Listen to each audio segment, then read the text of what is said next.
Okay dear students, उसके बाद next हम पढ़ेंगे। लास्ट टाइम हमने किया था पॉवर्टी जो आपके पास है कंट्री के अंदर, जो निर्धनता है, निर्धनता को दूर कैसे किया जा सकता है। तो निर्धनता को दूर करने के लिए लास्ट टाइम में हमने कुछ उपाय किए थे कि कौन कौन से उपाय किए जा सकते हैं, कैसे हम निर्धनता को दूर कर सकते हैं।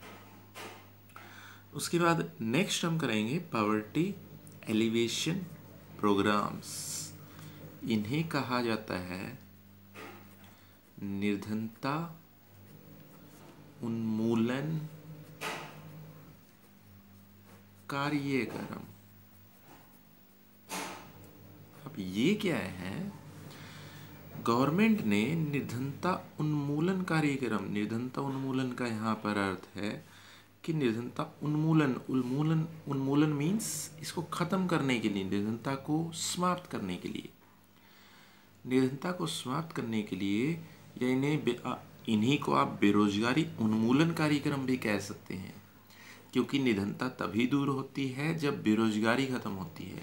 जब आपको रोजगार मिलता है, चाहे आप किसी दूसरे के यहाँ रोजगार करते हैं, किसी दूसरे के यहाँ कोई कार्य करते हैं, या आप स्वयं अपना रोजगार शुरू करते हैं, तो निर्धनता अपने आप खत्म हो जाती है। तो ये कहता है यहाँ पर निर्धनता उन्मूलन कार्यक्रम का यहाँ पर अर्थ है कि निर्धनता को उन्मूलन यानी उसको समाप्त कैसे किया जा सकता है या उसको दूर कैसे किया जा सकता है। इन्हें आप निर्धनता को दूर करने के लिए या बेरोजगारी को दूर करने के लिए उपाय भी कह सकते हैं। तो ये कुछ उपाय हैं जो हम आज करेंगे, जिनमें से कुछ हम आज करेंगे कि सरकार ने बेरोजगारी को दूर करने के लिए कौन कौन से उपाय किए हैं। सरकार ने बेरोजगारी को दूर करने के लिए कौन कौन सी ऐसी योजनाएं चलाई। कुछ ऐसी योजनाएं थी जो सरकार ने चलाई जो आपका बेरोजगारी है, निर्धनता को दूर करने के लिए, और इनकी वजह से निर्धनता में अगर देखें काफ़ी कमी आई है। हम ये नहीं कहेंगे, मैं पहले ही कह चुका हूँ, निर्धनता को पूरी तरह से एकदम से समाप्त कभी भी नहीं किया जा सकता है, धीरे धीरे इसको कम किया जा सकता है। तो इसके अंदर सबसे पहले आता है प्राइम मिनिस्टर रोजगार योजना। ये थी आपकी प्रधानमंत्री रोजगार योजना। ये स्टार्ट की गई थी इनके लिए, एजुकेटेड, जो शिक्षित बेरोजगार युवक हैं, एजुकेटेड अनएम्प्लॉयड पर्सन्स के लिए स्टार्ट की गई थी, कि जो शिक्षित बेरोजगार युवक हैं उनको रोजगार देने के लिए ये स्टार्ट की गई थी। अब ये किस लिए स्टार्ट की गई थी? इसका मेन पर्पस था कि जो एजुकेटेड अनएम्प्लॉयड पर्सन है वो अपना खुद का रोजगार स्टार्ट कर सकते हैं, सेल्फ एम्प्लॉयमेंट जिसे कहा जाता है, वो अपना स्वयं का रोजगार शुरू कर सकते हैं।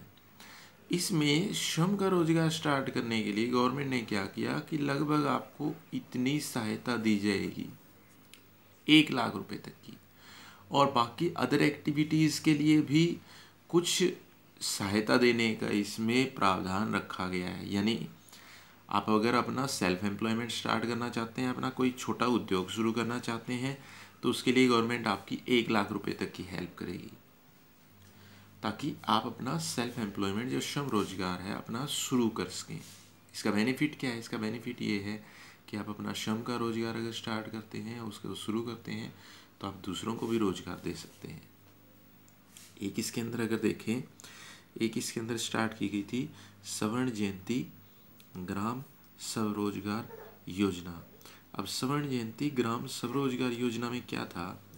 स्वर्ण जयंती ग्राम स्वरोजगार योजना, ये पहले तो देखिए यहाँ से कहाँ स्टार्ट की गई थी। ये स्टार्ट की गई थी ग्राम यानी कि गांव के अंदर शुरू की गई थी। स्वरोजगार, स्वयं का रोजगार प्राप्त करने के लिए ये स्टार्ट की गई थी आपकी अप्रैल 1999 में स्टार्ट की थी गवर्नमेंट ने।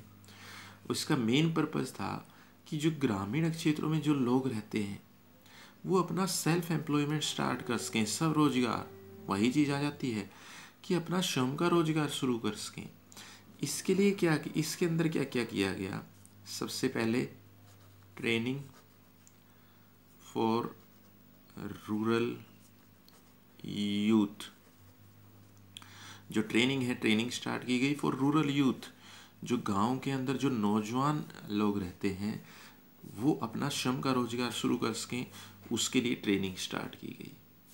सेकंड अगर देखें, सेकंड इसके अंदर क्या किया गया, सेकंड इसके अंदर सेल्फ हेल्प ग्रुप बनाए गए। सेल्फ हेल्प ग्रुप का मीनिंग क्या है यहाँ पर, सेल्फ हेल्प ग्रुप का मीनिंग है यहाँ पर, सेल्फ हेल्प ग्रुप थे आपके जो आत्मनिर्भर व्यक्तिगत रूप से या सामूहिक रूप से जो आत्मनिर्भर समूह थे, यानी समूह बनाए गए। सेल्फ हेल्प ग्रुप समूह बनाए गए जो एक दूसरे की आपस में श्रम की हेल्प कर सकें। सेल्फ का मतलब है वो श्रम की भी कर सकें और दूसरों को भी हेल्प दे सकें। किस में, अगर दूसरा कोई नया रोजगार शुरू करना चाहता है, मान लो कोई एक व्यक्ति है वो अपनी कोई छोटी इंडस्ट्री स्टार्ट कर देता है। अब गांव में और भी कोई व्यक्ति है, वो क्या चाहता है, वो भी अपनी कोई और इंडस्ट्री लगाना चाहता है, तो पहले जिसने लगा रखी है वो दूसरे की हेल्प करेगा। ऐसे ऐसे ग्रुप बना दिए गए कि अगर आपने स्टार्ट कर दी है और आपका जो सेल्फ एम्प्लॉयमेंट वो स्टार्ट हो चुका है तो आप दूसरे की हेल्प कीजिए ताकि दूसरा भी सेल्फ एम्प्लॉयमेंट स्टार्ट कर सके अपना। तो इसके लिए ये योजना शुरू की गई थी। इसके लिए बहुत सारी प्रयास किए गवर्नमेंट ने, 99 में स्टार्ट की थी ये। तो ये आपकी योजना थी ग्रामीण लोगों के लिए, स्पेशली सेकंड स्वरोजगार के लिए। उसके बाद नेक्स्ट हमारे पास आता है प्रधानमंत्री ग्रामोद्योग योजना। प्रधानमंत्री ग्रामोद्योग योजना इस ईयर में आपकी स्टार्ट हुई थी 2001 में। अब 2001 में स्टार्ट की तो इसके मेन पर्पस क्या क्या थे, हेल्थ, प्राइमरी एजुकेशन, उसके बाद ड्रिंकिंग वाटर, उसके बाद अगर देखें नेक्स्ट है आपका हाउसिंग। हाउसिंग के बाद अगर देखें नेक्स्ट है आपके पास रोड्स। अब ये कहता है कि इसके अंदर क्या क्या किया गया शुरू। पहले तो हम देख चुके हैं, दो जो पहली योजनाएं हैं वो हमने श्रम रोजगार की देखी हैं कि आप अपना सेल्फ एम्प्लॉयमेंट स्टार्ट करेंगे तो उसके बाद होगा क्या, निर्धनता अपने आप दूर होगी। क्यों, अगर आपको रोजगार मिलता है, जैसे हम पहले भी डिस्कस कर चुके हैं कि अगर आपको रोजगार मिलता है तो रोजगार मिलने से जो आपकी निर्धनता है वो अपने आप दूर हो जाती है। क्योंकि जैसे जैसे इनकम आएगी आपकी बेसिक रिक्वायरमेंट्स है वो अपने आप पूरी हो जाएंगी। बेसिक रिक्वायरमेंट पूरी होती हैं तो आपको जो आपकी निर्धनता है वो अपने आप ख़त्म हो जाएगी। थर्ड हमारे पास अगर देखें, थर्ड था इसमें, थर्ड जो प्लान था जो हमने अभी स्टार्ट किया है, प्रधानमंत्री ग्रामोद्योग योजना। पहले तो इसके ऊपर फोकस रखें। ग्रामोद्योग का यहाँ पर मीनिंग है गांव का उदय, यानी गांव का विकास करना।